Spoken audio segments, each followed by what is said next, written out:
today's topic is nutrition. There are two types of nutrition. One is autotrophic nutrition, the other is heterotrophic nutrition.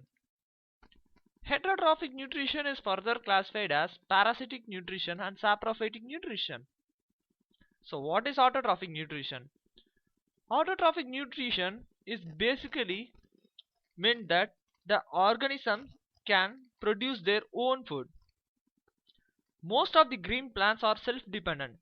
That is because they can synthesize their own food materials by the process called photosynthesis. Such mode of nutrition is described as autotrophic nutrition. This is basically the process by which autotrophic plants consume substances from the external sources and they convert them into stored form of energy for later consumption. It is called autotrophic nutrition. So here is an equation that describes the process. Carbon dioxide, 6 molecules of carbon dioxide and 12 molecules of water combine, and in the presence of chlorophyll and sunlight will be converted into glucose, which is the energy form, and 6 molecules of water will be eliminated.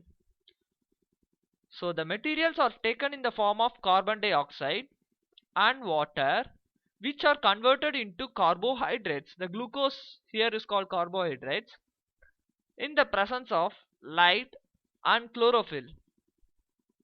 And these carbohydrates, that is glucose here, are utilized as energy rich sources to the plants for their entire activity.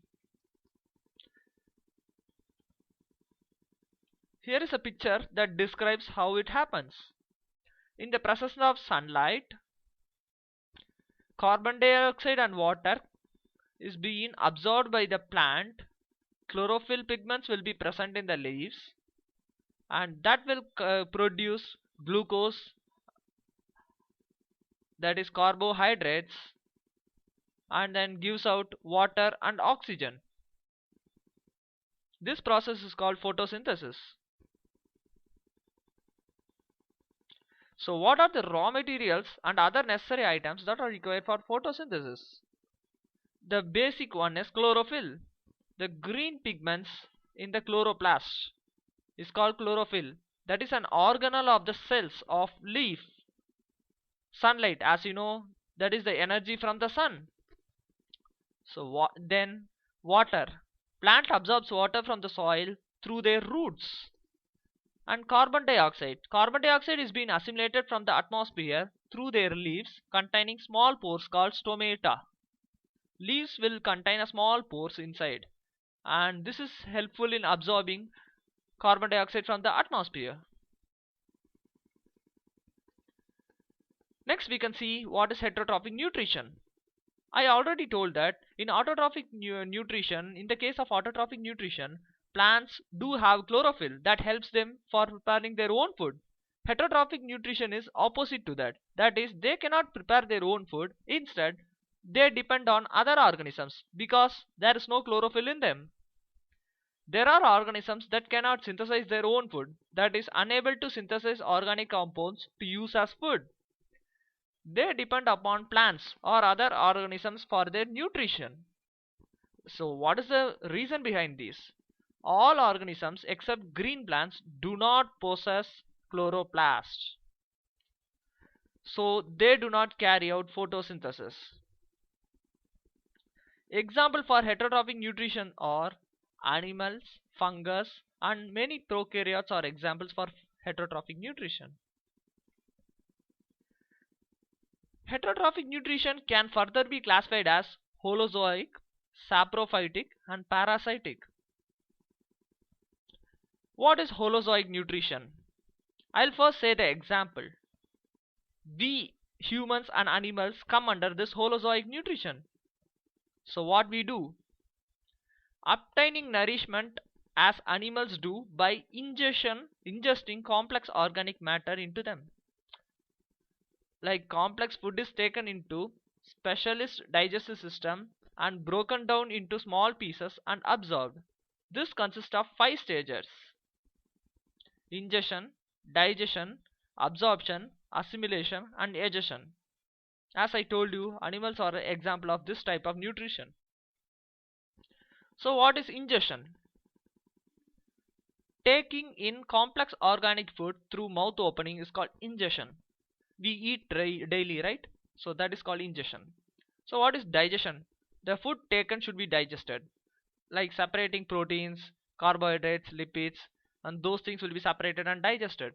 That is, change of complex food into simple form by action of enzymes is called digestion. Then absorption. Passing of these simple broken food molecules, that is soluble nutrition, through blood or lymph is called absorption. Then assimilation. Assimilation is these soluble nutrition should be taken into the cells. That is, the utilization of absorbed food for various metabolic processes is called assimilation. Then whatever waste are there or undigested food are there, that should be expelled, and this is called egestion, expelling out of undigested food. So again I will repeat it. Heterotrophic nutrition is of 3 types: holozoic, saprophytic, and parasitic. Holozoic nutrition is like obtaining nourishment as do animals do by ingesting complex organic matter, and it contains 5 processes, that is ingestion, digestion, absorption, assimilation, and egestion. Ingestion, taking in the food; digestion, breaking the complex into simple form; absorption, taking that broken simple form into blood or lymph; assimilation, those nutrients is being absorbed by the cells or for various metabolic process; and then egestion, expelling out of undigested food. So what is parasitic nutrition? Basically, what are parasites? Some organisms live on other organisms for nourishment. They are called parasites. Here you can see 2 types of parasites.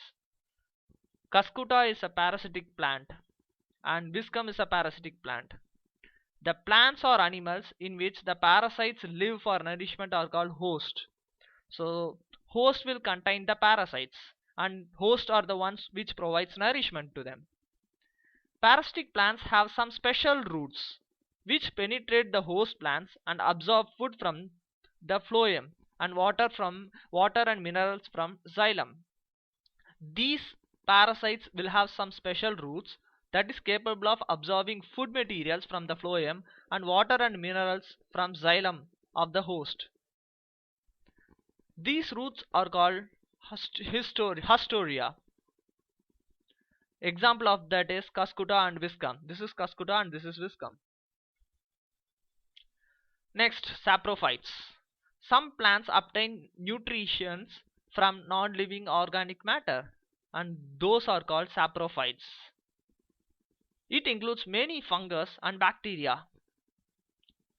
Certain angiosperms like Monotropha lack chlorophyll, and they have to prepare their own food.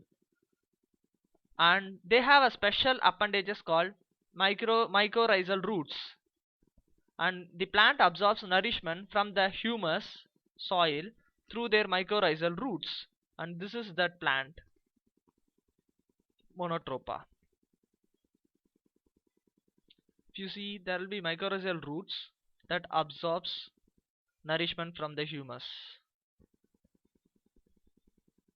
Summary: types of nutrition: 2 types of nutrition, autotrophic and heterotrophic.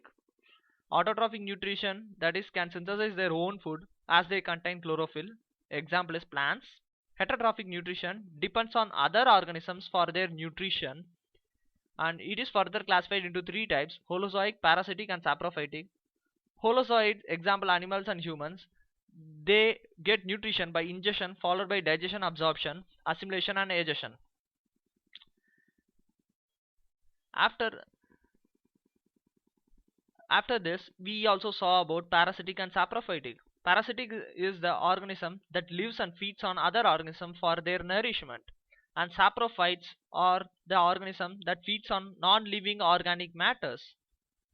Some fungus are both parasitic and saprophytic. Thank you.